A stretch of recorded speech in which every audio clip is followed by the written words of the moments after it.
capítulo 1, versos 16 y 17. Y la palabra del Señor dice así: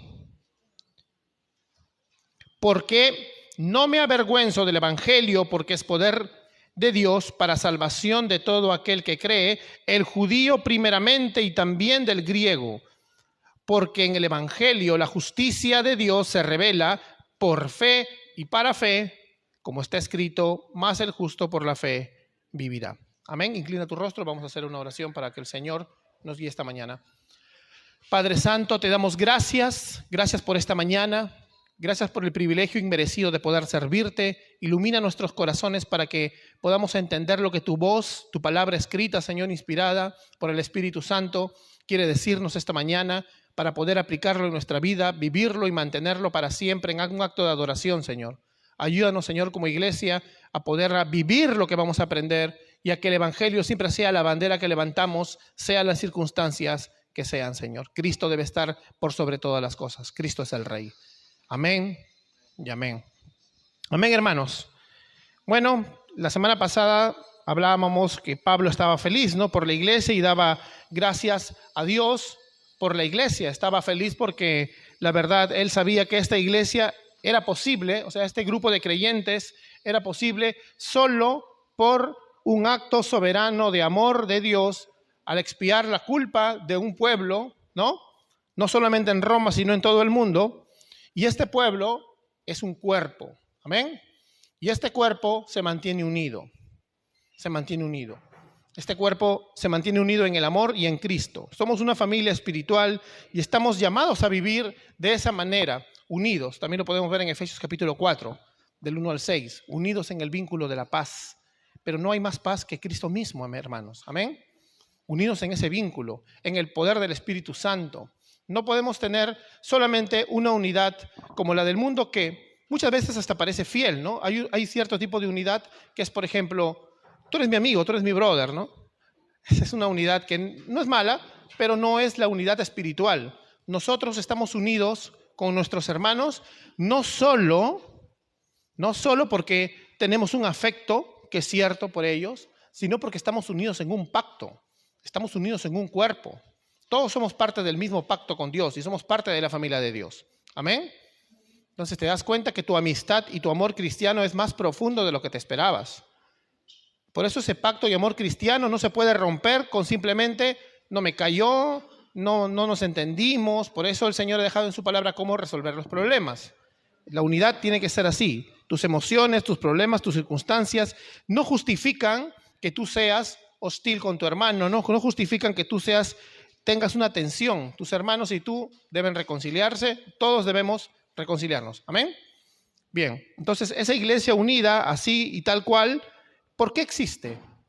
Por un mensaje poderoso del cual Pablo no se avergonzaba, que es el mensaje poderoso del evangelio.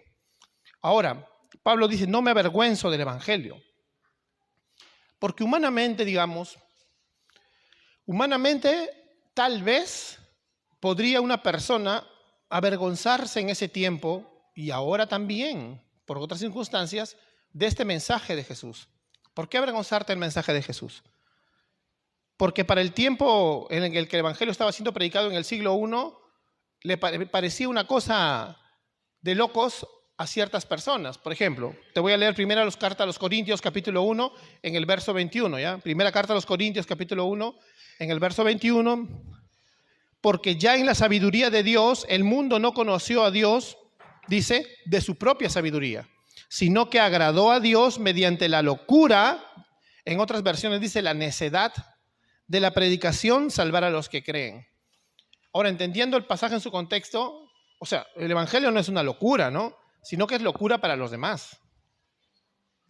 Por eso es como decir, te voy a hablar una locura, ¿ya? Mira, amigo griego, tú que me escuchas, ¿no? O amigo grecorromano, amigo del Asia Menor, te voy a contar. Había un hombre que es la encarnación de Dios, que nació en ese pueblo que está esclavizado por Roma.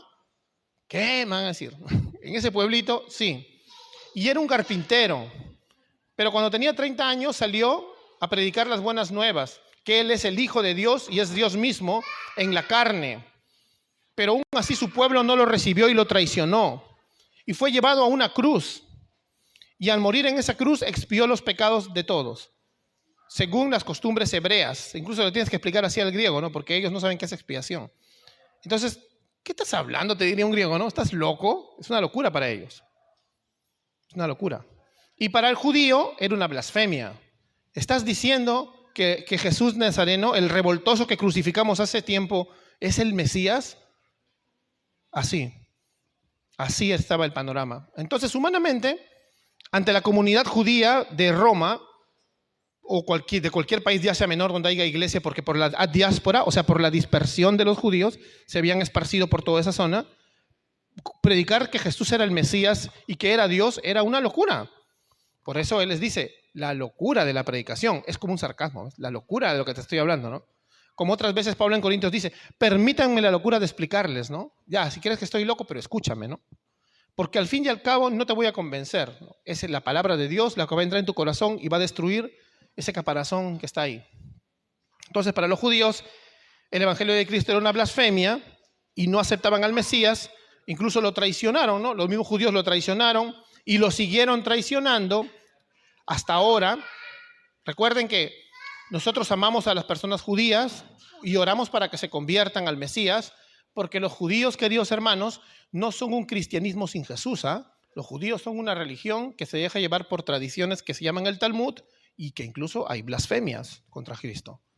Así que el único pueblo de Dios es la iglesia a nivel mundial, la iglesia universal trinitaria. Pero sí amamos a los judíos.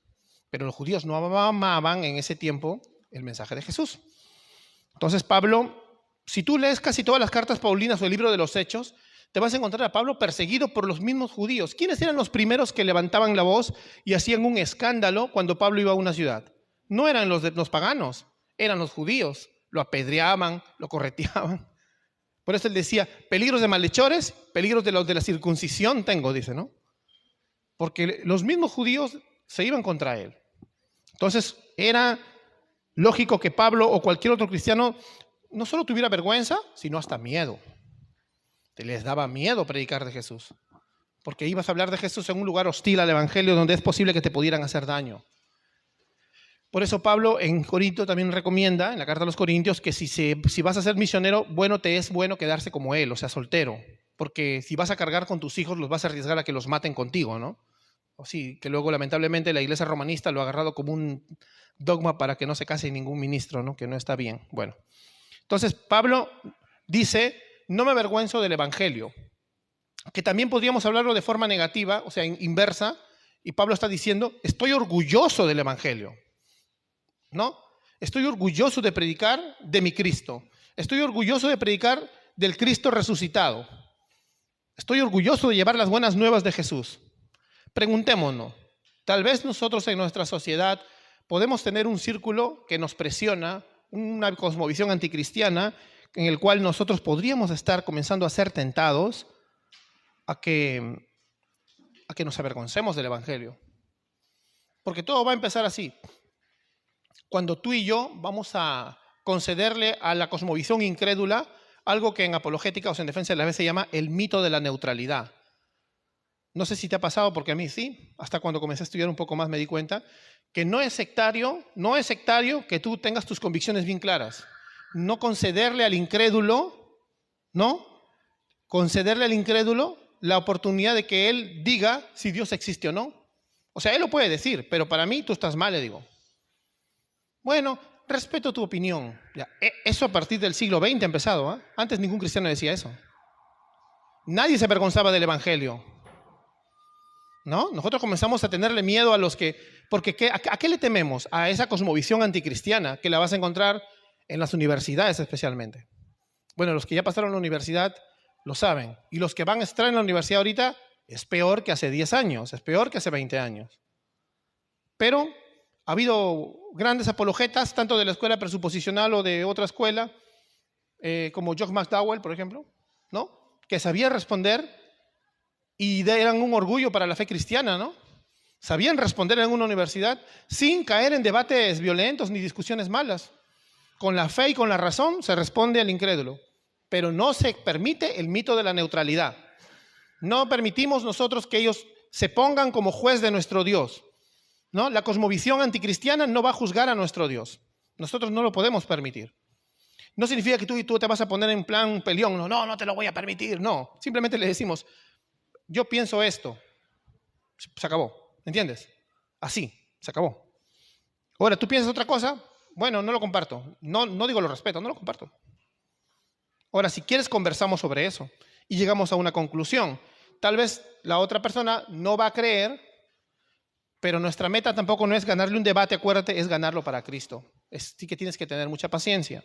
Pero no te avergüences del Evangelio, porque el hombre natural, dice la palabra en primera carta a los Corintios 2:14, no entiende lo espiritual, y ninguno de nosotros fue lleno del Espíritu Santo en la pancita de la mamá, así que nadie puede decir que siempre entendió lo espiritual, ¿verdad? Todos hemos tenido una etapa en la que hemos sido incrédulos, en que hemos estado en contra de la cosmovisión cristiana, y yo soy el primero. Como siempre les cuento en mi testimonio, mi hermano me predicaba cuando yo era agnóstico. Entonces yo le daba la contra a mi hermano, incluso con ideas filosóficas. Y así él me tuvo paciencia. Mira, en 5 años me convertí recién. Así que si tú tienes amigos o familiares, sí, no caigas en el mito de la neutralidad, pero no te vayas a meterle un bibliazo por no. No hagas eso. Nunca. Ahora, Pablo, ¿qué dice? Este evangelio, del cual no se avergüenza, porque humanamente hubiera sido posible avergonzarse, como tú podrías avergonzarte, si te comienzan a presionar los profesores, tus tíos, tus primos, tus vecinos, tus amigos. Podrías avergonzarte, pero no te avergüenzas. ¿Por qué? Porque es poder, dice, de Dios. Amén, es poder. En original hay una palabra que es dunamis, que significa que es el poder, pero para realizar algo, ¿no? O sea, de que puede. Él puede, y Dios puede con el evangelio, ¿entiendes? Este poder es el mismo puede, digamos, el concepto, el mismo puede del Génesis. Cuando Él crea todo, ¡boom! El poder de la creación es el mismo poder que te hace nacer de nuevo. Y hasta algunos comentaristas dicen que es más porque la creación la creó de la nada, ex nihilo, y a nosotros nos tiene que transformar de una masa podrida de pecado, que es muy diferente, ¿no? Que es como que se requiere más poder. A veces yo creo que es el poder de Dios, no es más ni menos, es total, ¿no? El poder de Dios es total, pero es poder de Dios. Este mensaje es entonces, por eso como dice 1 Corintios 1, que en la sabiduría de Dios el mundo no conoce a Dios por su propia sabiduría. Yo o tú no vamos a convencer al incrédulo, ¿ves? Porque supongamos que yo convenzo a un ateo o a un agnóstico, como yo era un agnóstico. Si alguien me hubiera convencido, hubiera venido un gran apologeta y me hubiera, digamos, humanamente me hubiera derrotado en un debate, solamente me hubiera convertido en un deísta, pero no hubiera nacido de nuevo. Así que nuestra meta, hermanos, entonces no es solo eso. No es ganar debates, sino que en la sabiduría de Dios el mundo no conoció a Dios por medio de su propia sabiduría, agradó a Dios mediante la locura de la predicación, salvar. Esa es nuestra meta, que la gente sea salva, que la gente conozca de Dios. Amén. Amén. Porque el evangelio, ¿por qué? Es poder de Dios, el poder de Dios. Es el poder de la palabra de Dios. Es Cristo quien hace que el evangelio tenga el poder. ¿Ves? Y recuerden que nuestro mensaje no es ven a la iglesia. No está mal invitar, pero nuestro mensaje no es ven a la iglesia, ¿no? Ven a hacer las siguientes cosas. No es condicionar a las personas. Nuestro mensaje es ven a Cristo. A veces usamos un eslogan que adaptamos, ¿no? Ven tal como eres, ¿no? Ven tal como eres, sí, pero no te vas a quedar así como estás. Porque Dios te ama tanto que no te va a dejar como estás. Ven tal como eres, así como estás ahora, con tus pecados. Ven tal como eres, con tus tristezas, con la depresión, con la oscuridad, con la nubecita que se nos pone encima, a veces ahí como hay un dibujo. Ven tal como eres, pero detrás de esa nube está la sonrisa amorosa de Dios para ti, que no te va a dejar como estás. Amén. Ese es el mensaje que debemos llevar. No decirle, bueno, para pertenecer a nuestra organización tienes que cortarte el pelo, vístete así, no te pintes, no te despintes. Vístete tú como quieras, si quieres te despintas, ¿ya? Pero eso no te va a salvar, pues hermano, ¿no? Eso no te va a salvar. Entonces, el mensaje es Cristo mismo, porque la acción de Dios de enviar a su Hijo, la segunda persona de la Santísima Trinidad, a encarnar, que es un misterio y un milagro grandioso, a andar cumpliendo la ley que tú y yo no podíamos cumplir, a cargar los pecados de su pueblo en una cruz, ese mensaje es lo que da poder, amén. Por eso estamos llamados a venir a Él en arrepentimiento y fe, únicamente a Él, porque el Evangelio es el poder, digamos, eficaz de Dios entonces, ¿no? Que actúa en el mundo para liberar al hombre de la muerte espiritual, de la derrota espiritual y traer un nuevo propósito para tu vida, que es su gloria. Amén. Incluso cuando ya somos cristianos, ¿no? La seguridad del creyente, la seguridad de salvación, es debido a que es ese poder mismo que te salvó, es ese mismo poder que sigue salvándote y que te salvará finalmente. Tú ya eres salvo, pero Dios te sigue salvando de ti mismo, ¿te has dado cuenta? Sigues mortificando tu pecado. Sigo muriendo yo y Cristo vive en mí. O sea, sigue creando más de Jesús en ti, te conforma más a Jesús. Finalmente, estemos en vida cuando venga el Señor o ya estemos muertos físicamente, seremos resucitados en gloria. No hay pierde para los que están en Cristo, queridos hermanos. Si el día de hoy tú no lo conoces, ven porque aquí está la gloria y la salvación que necesitas. No lo vas a encontrar en ninguna cosa de este mundo que dura como si fuera un vapor de agua. Como dice el libro de Eclesiastés, vanidad de vanidades, ¿no? Es como si prendieras tu tetera. Así duran los placeres de este mundo. Así duran los deseos de tu carne. Un ratito. ¿Y luego qué pues? ¿Qué será de nosotros? ¿Qué será de tu vida? ¿Qué mundo le vas a dejar a tus hijos si tú le enseñas que lo prioritario es eso? Los placeres. Incluso hay un placer que se llama religiosidad y ese placer te dice, hay que escondernos, ese es el fin. Yo sí creo que el Señor pronto viene, pero si viene que nos encuentre trabajando, ¿no? Que te encuentre criando hijos para su gloria, para construir un reino. No que te encuentre criando hijos escondidos, como les conté hace tiempo. Un amigo cristiano dijo, bueno, mi hijo decidirá cuando crezca. ¿Qué? ¿Qué estás diciendo? Tú tienes la responsabilidad de crear tus hijos en el pacto con Dios y nuestra casa es cristiana. Tu casa es cristiana. ¿Amén? Tu casa es cristiana. Y tus hijos tienen que entender que en tu casa cristiana, aunque a veces tenemos esa tendencia de jóvenes a alejarnos un poco, siempre va a ser un lugar de refugio. ¿Amén? Por eso no vendas tus valores. No vendas tus convicciones cristianas para que no se enoje mi hijito. No le hagas ese daño. Tu hijo se puede equivocar un día, pero siempre va a regresar a donde está Cristo y en tu casa va a estar Cristo. Amén. El Espíritu Santo va a estar en tu casa. Cristo es el rey de tu familia. Entonces tu hijo va a decir, acá es mi lugar de refugio y voy a regresar con mis padres. Porque ellos no, como el padre del hijo pródigo, saldrán a recibirme. Pero no conviertas a tu casa entonces en un lugar neutral. Así como a veces decimos, no conviertas a tu casa en un lugar de legalismo, de reglas. A tus hijos ya no grandes, ya no les estés tratando de agarrar a martillazos, ¿no? No, así acá también te digo lo mismo, no seas relajado con tu fe cristiana. Ese es el otro extremo. Creer que, bueno, ya... Eso me acuerdo que le decía a un amigo que, o sea, uno piensa que su hijo es salvo porque está en edad de no responsabilidad moral, porque es chiquito, pero cuando no te das cuenta ya tienen 15. ¿Qué va a hacer de nuestros hijos? No te descuides, ámalos con todo tu corazón. Y eso significa preocuparte por su vida espiritual. Tú has dedicado a tus hijos, acá nos ingresamos en el pacto con una dedicación pactal, tú has hecho un compromiso con el Señor. Si tu hijo no es criado en el temor del Señor, tú tienes la culpa. Él tendrá culpa de su pecado, pero tú tienes una gran culpa también. No nos engañemos, amén. El Evangelio es poder de Dios. Si tú realmente crees que el Evangelio es poder de Dios, vive el Evangelio en tu casa, con mucha paciencia y amor, con mucha sabiduría también. Amén. Bien, entonces es poder de Dios. ¿Y cuál es el propósito de ese poder? Es salvarnos. ¿De qué? Del pecado. Bueno, vamos a ver primero que nos libera de la ira de Dios, y tanto ahora como el día del juicio final. Algo que a algunos no les gusta predicar es que realmente, si tú no estás en Cristo, estás bajo la ira de Dios.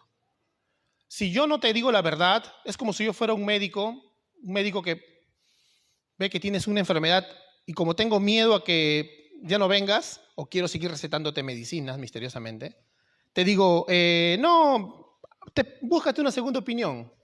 ¿Te parece ético estar haciendo perder tu tiempo cuando de repente tienes que tratarte pronto ya esa enfermedad? Y yo te digo, busque otra, porque no quiero ver gente llorando en mi oficina, ¿no? ¿Te parece ético? No es ético, ¿verdad? Un médico dice la verdad. Si lamentablemente el diagnóstico es difícil, con empatía se le dice, ¿no? Señor, Miren, sus análisis dicen esto, pero como todo médico tiene siempre sus salidas, vamos a hacer lo posible por salvarlo acá. Ahorita vamos a tratarlo. ¿Ves? Eso es un buen médico. Ya, igual tiene que ser un cristiano.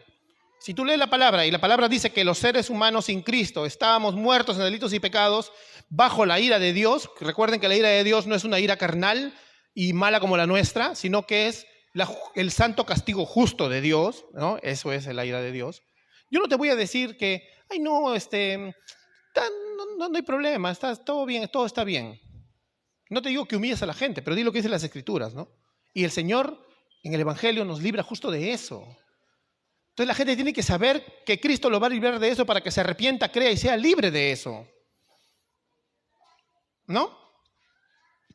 Si no, no estamos haciendo discípulos de Cristo, pues. Porque su palabra nos dice A y nosotros hacemos B. Estás enseñando cosas que no son. Entonces, hay que reconsiderar siempre eso, acuérdense. Nos permite el Señor en Cristo la liberación de la ira de Dios, tanto ahora como el día del juicio final. Porque si tú estás en Cristo ahora, para ti solo hay amor. Para ti solo hay amor. Un amor sin condiciones, un amor incomparable. Tanto, como dice Juan capítulo 17, verso 23, que les prediqué una vez, tanto como el Padre ama al Hijo, así de grande te ama. Jesús dijo en Juan, tú los amas como me amas a mí. Ahora tú dirás, pero ¿cómo puede amarme a mí al mismo nivel que a Jesús? Porque estás en Él, pues. 1 Corintios 12 dice que tú has sido sumergido en Él. Como la canica que le metes dentro de una botella, ¡pum! Ahí tú estás adentro, tú estás en Él, tú eres parte de su cuerpo y Dios te ama de una manera perfecta y eterna, ¿ves? Ahora esa es la parte bonita. Pero ¿cómo te vas a enterar de esa parte bonita si no te digo la verdadera, no? ¿Cómo te vas no te vas a arrepentir para que vengas a Cristo si no te digo la verdad? Pero cuando estés en Cristo, Él te va a amar con un amor eterno que nunca se va a ir. No es el amor de la gracia común que le tiene a todos los hombres, es un amor especial, porque es el amor que le tiene al mismo Hijo. Es el amor trinitario ahí, cuidándote, amándote, a tu lado, hasta el último día y por la eternidad. Amén. Te salva. 2, te libera del poder del pecado. Romanos capítulo 6. Él dice que con esto nos libera del poder del pecado. Es decir, que tú ahora ya le puedes decir no. Por eso yo no entiendo un cristiano que diga, no me pude controlar, se me fue. No te estoy diciendo salvación por obras, te estoy diciendo que tú tienes el poder para decirle no, pero no lo haces. Y yo a veces no, ¿o no? Tú puedes no enojarte, tú puedes no tener ira, tú puedes perdonar ahora que tienes a Cristo, claro. Yo sé que el que no tiene a Cristo no, pero si tienes a Cristo tú puedes. ¿Por qué no lo haces? ¿Por qué no utilizas esa herramienta poderosa del Espíritu que tienes? ¿Por qué no perdonas? ¿Por qué no amas sin condiciones? ¿Por qué no pones la otra mejilla? ¿Por qué no cargas la milla extra? ¿Por qué? Porque encima del pecado de ira que tenemos, cuando quieres salir, te aplasta a otro que se llama el orgullo. Y ahí tenemos que estar luchando como los Power Rangers. ¿Cómo se lucha? En oración, ayuna. Deja de comer para que tengas hambre y sed de Dios, para que tengas un deseo de avivamiento personal. Necesitamos que se rompa el caparazón del corazón para que tengamos ese corazón sensible al llamado de Dios. Porque Dios te ha dado las herramientas. En Romanos 6 dice que somos libres del pecado. Incluso nos dice que ahora ya no estamos bajo la ley, sino bajo la gracia. O sea, ya no estás condenado, pero que no uses tus miembros para el pecado. Porque esa tentación tenía la iglesia de Roma. Porque a todos nos pasa, ¿no? Ya estoy bajo la gracia y te caes, te vas al otro extremo. No, más bien ahora tienes el poder para decirle no al pecado. Entonces, como decían los antiguos puritanos, mortifica tu pecado. Mata tu pecado. Como dice Martín Lutero, ¿no? Yo pensé que el viejo hombre había muerto en las aguas del bautismo, pero el miserable sabía nadar.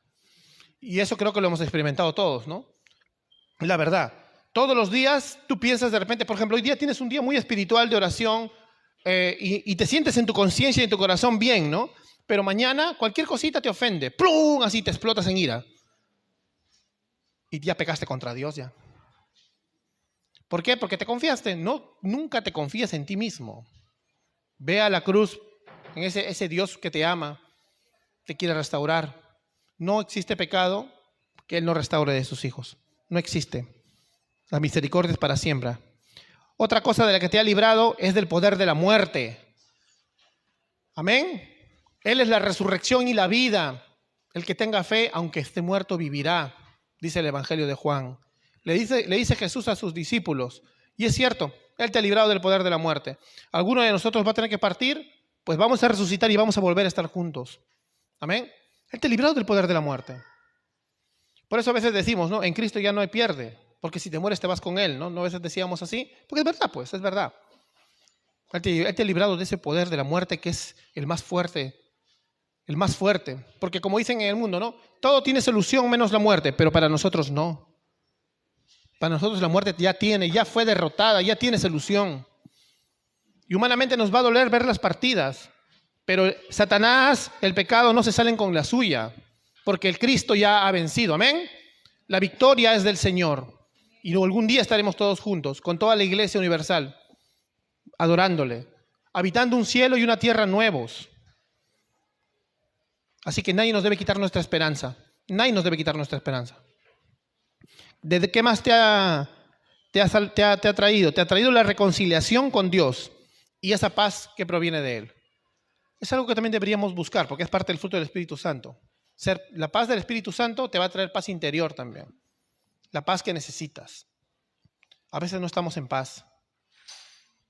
Y mucha de la depresión viene por eso. ¿No? Porque estamos buscando la paz ¿en qué? En que se solucionen los problemas externos. Hoy estamos cantando, ¿no? Por vista y no por fe. ¿No? No. Es al revés, pues, ¿ves? Sí, dicen por ahí. Sí, dice Osvaldo. No, pues. Es por fe y no por vista, ¿ves? Y ahí es donde nosotros comenzamos a ponernos en peligro, porque, por ejemplo, yo no me siento en paz, ¿no? Hasta que no solucione ese problema, no voy a estar en paz. ¿Por qué no mejor buscas la paz de Cristo y después igual solucionas tu problema? Soluciónalo buscando la paz en Cristo. Porque la paz de Cristo no es como la de este mundo. Esa paz no te la quita nadie. Acuérdate al apóstol Pablo en la cárcel, ¿no? Escribiéndole a la iglesia de Macedonia, a los griegos, a Filipenses les dice, sean felices, siempre sean felices, les dice, regocijaos, ¿no dice? Regocijaos. Tú dices, ¿cómo puede ser un hombre que está en una cárcel llena de estiércol, con agua que hasta le va a dar hipotermia hasta acá, decir eso? Es porque su felicidad no viene de las circunstancias, ¿ves? No viene de la cloaca donde está encerrado, viene del Espíritu Santo y de que él tiene fe. Yo me moriré de repente acá, pero resucitaré en gloria y nadie me quita esta felicidad. Vivamos para la eternidad. Ahorita tienes que ser feliz. Ahí viene la paradoja, ¿no? La felicidad en medio de la angustia. El mundo no conoce eso. O estás feliz o estás angustiado, ¿no? Pero en Cristo sí hay felicidad en medio de la angustia. Y eso no te lo va a quitar nadie, querido hermano. Esa es nuestra esperanza. Amén. Bien. Entonces, habiendo establecido que el Evangelio es poder de Dios para salvación para todo aquel que cree, y viendo que el único método es la predicación de este, ¿qué revela este Evangelio? Dice el verso 17, porque el Evangelio revela la justicia de Dios. Esta palabra que utiliza para revelar en el original es una palabra parecida a la palabra apocalipsis. Por si acaso sepan que la palabra apocalipsis significa revelación, demostración. Como cuando un teatro levanta su telita, ¿no? No significa fin del mundo, catástrofe, porque Apocalipsis no es un libro de catástrofes. Entonces acá el Evangelio revela la justicia de Dios, porque nuestra propia justicia no alcanzaría nunca pues para estar delante de su trono, pero nos demuestra cuál es la justicia que necesitamos.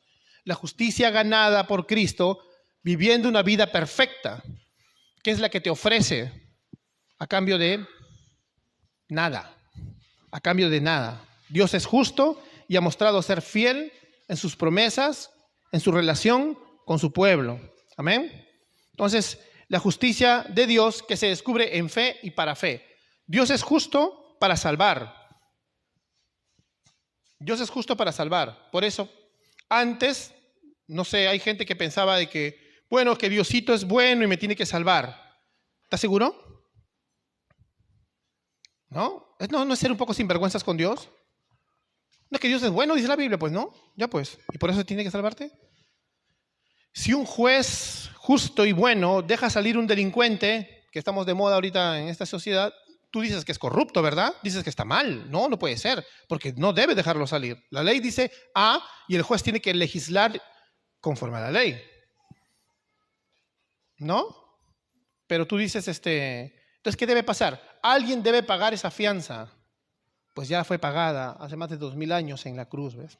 Por eso ahora Dios ya es justo y el que te justifica, pues. Por eso es que Dios es justo, porque tuvo que pagar. No es que dijo, ya pues, soy amor y voy a salvarlos así nomás. Él mismo tuvo que dar lo más preciado que tenía, la segunda persona de la Santísima Trinidad, su Hijo amado, para que pague por los pecados de nosotros. Toma en cuenta eso, querido hermano, siempre. Toma en cuenta eso. Él murió por nosotros, ¿te das cuenta? Murió. El Dios del cielo eterno no tenía que morir, murió. Fue rechazado por los mismos por los que vino, comenzando por Israel nada más. ¿Te das cuenta la gravedad del asunto? Y lo agradecidos que debemos estar. Por eso 1 Corintios 15 dice que debemos predicar el Evangelio conforme a las Escrituras. Porque yo te puedo decir, como la diosa madre, Cristo murió por ti. Pero tienes que entender qué significa eso, porque está bien, Cristo murió por ti.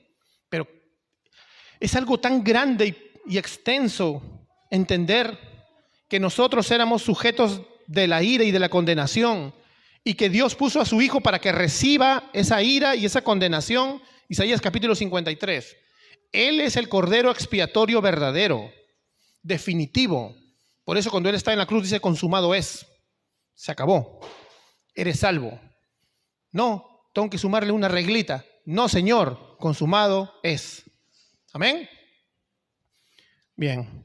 ¿Cómo lo podemos aplicar esta gran verdad que hemos aprendido acerca de que el Evangelio es poder de Dios?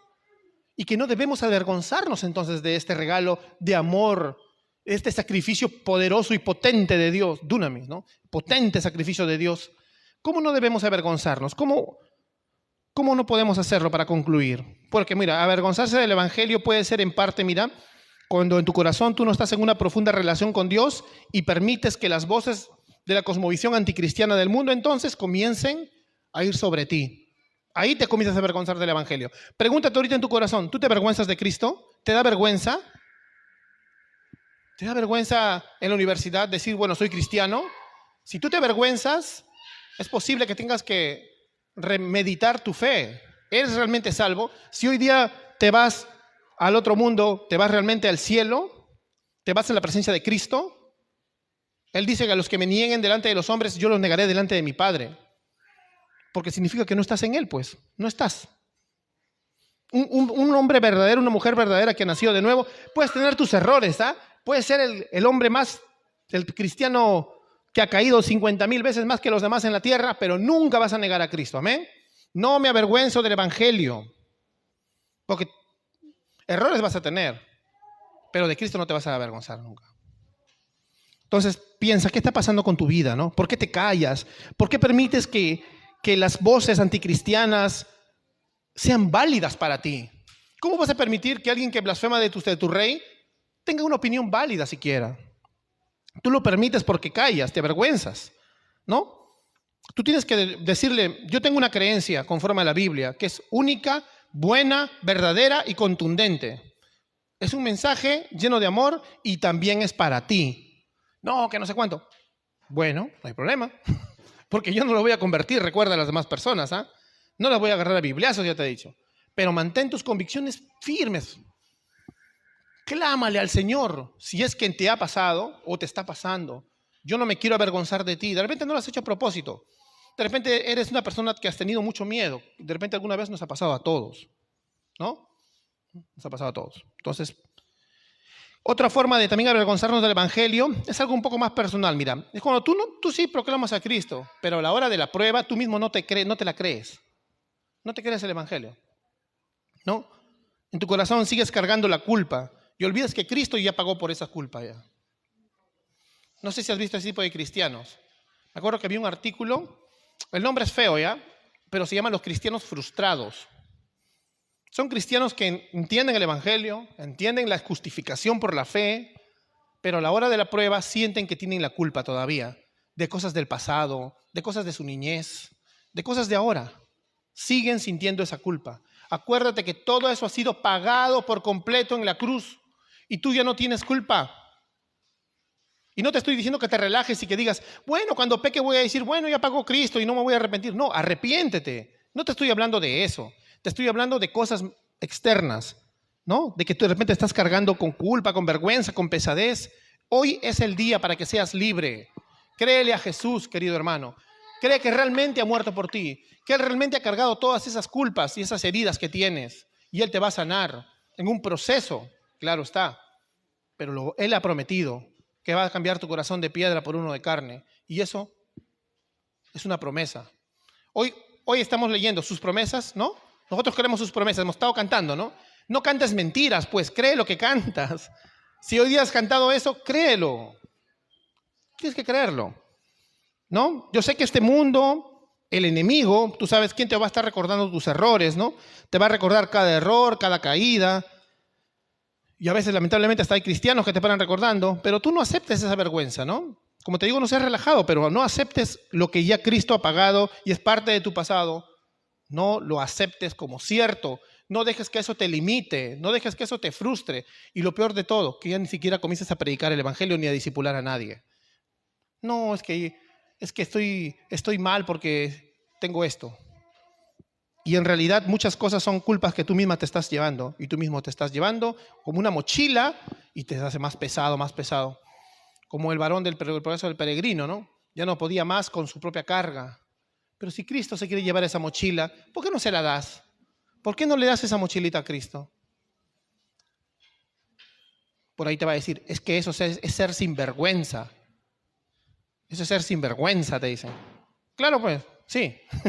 Porque no tengo vergüenza, no me avergüenzo del evangelio. Sin vergüenza, no del sentido malo, sino no tengo vergüenza. Mi mochila se la lleva a Cristo. Y yo soy libre para seguir sirviéndole. Al minuto que me arrepiento, yo voy a seguir sirviéndole. Incluso David en el Salmo 51 dice, ¿no? Compadécete de mí y luego los pecadores sabrán de ti. O sea, él quiere seguir predicando, él quiere seguir hablando de Dios, ¿no? Él quiere seguir sirviendo. Él no dice, bueno, ya, o sea, no, él se lamenta, clama, llora, sí, compadécete de mí, oh Dios, pero luego voy a servirte otra vez. No me voy a quedar acá detenido, porque si algo puede hacer el enemigo, el mundo o tu carne, es detenerte. No te pueden destruir, porque tú estás en Cristo y Él te va a proteger, pero detenerte sí. Amén. Es una cosa terrible, pero eso es lo que pasa con mucha gente, ¿no? Acuérdate que Dios no es sorprendido por nuestros errores, ¿ah? Si tú te has arrepentido de verdad, Dios no es sorprendido. Por ejemplo, hoy día, como te digo, tú puedes tener un buen domingo y mañana caes y Dios no va a decir, ¿qué? ¿Cómo es posible, no? Uy, me agarraste frío con este pecado, yo te iba a usar, pero ahora no voy a poder usar. A Dios no lo vas a sorprender con nada. El Señor sabe de ti, ¿no? No te va a decir, oh, este pecado de este hijo mío no lo vi venir y me voy a poner furioso contigo. No, no va a ser así. Él te ama. Dios al que ama disciplina, como vemos en Hebreos capítulo 12, y es verdad, pero igual sigue siendo hijo. Acuérdate que tú eres hijo. Y Él dice que al que ama disciplina, o sea, te ama en Cristo, te ama y te va a usar, te ama y te va a consolar, te ama y te va a fortalecer, ¿entiendes? No te olvides que estás en el amor de Cristo. No tienes que hacer un montón de cosas para que Él te ame. Ya tú eres un hijo. Desde el día que te arrepentiste y creíste en el Evangelio y te convertiste a Él, tú eres su hijo. Los que tienen hijitos acá, cuando tu hijito hacía un berrinche, ¿dejó de ser hijo? ¿No? A los papás, mamás, ¿deja de ser hijo? O los que no tenemos hijos, ¿tú te acuerdas del niño? ¿Tu mamá te dejó de amar? ¿No? Imagínate que Dios, que tiene el amor perfecto y no el amor imperfecto de un padre o una madre terrenales, ¿te va a dejar de amar solo porque te equivocaste? No, mañana mismo te va a volver a usar. Deja de ponerte la mochilota encima. Si tú te arrepientes de corazón sincero, no sin vergüenza, un corazón sincero de tus pecados, mañana mismo Dios te va a usar. ¿Amén? Amén. Entonces, para terminar, hoy es un día para creerle a las Escrituras. La voz de Dios, la voz del Espíritu, para ser libres. Entonces ese reproche debe irse. Debes quitarte esas etiquetas de tu corazón. Cuando el enemigo, tu carne o el mundo te comienza a susurrar que esto pasó, que tú eres culpable, que no sé cuánto. No, porque yo soy un hijo de Dios. Como cantamos hace una semana, ¿no? Ya no soy esclavo del temor, yo soy hijo de Dios. Esa canción de Julio Melgar. Es cierto, pues, porque mi identidad es Cristo. Si tú conoces la doctrina de la justificación por la fe, no vas a tener temor. Y si viene la tentación de tenerlo, lo reprendes. Fuera de acá eso. Porque la Escritura no dice eso. Y yo le creo a las Escrituras, y yo no le creo a mi corazón engañoso, no le creo a la cosmovisión de este mundo, y no le creo a cualquier otra persona que quiera venir a decirme algo. Amén. Entonces no nos avergonzamos de lo que Dios ha hecho para su gloria en nuestro corazón. Y como no me avergüenzo del Evangelio, yo sigo adelante. No me voy a creer las mentiras de Satanás, ni del mundo, ni de los religiosos. No me las voy a creer. Somos su pueblo, somos su familia, y no nos avergonzamos de la gracia inmerecida de la cual hemos sido hechos depositarios. Amén. Entonces hoy te vas a ir a tu casa diciéndole a Dios, gracias por tu gracia inmerecida, no me avergüenzo de tu evangelio porque es poder de Dios para todo aquel que cree. Entonces tú vas a ir a buscar a los que no creen y le vas a enseñar esta misma esperanza. Amén. Párate para terminar en oración. Inclina tu rostro, por favor. Vamos a terminar en oración. Amado Padre Celestial, queremos darte las gracias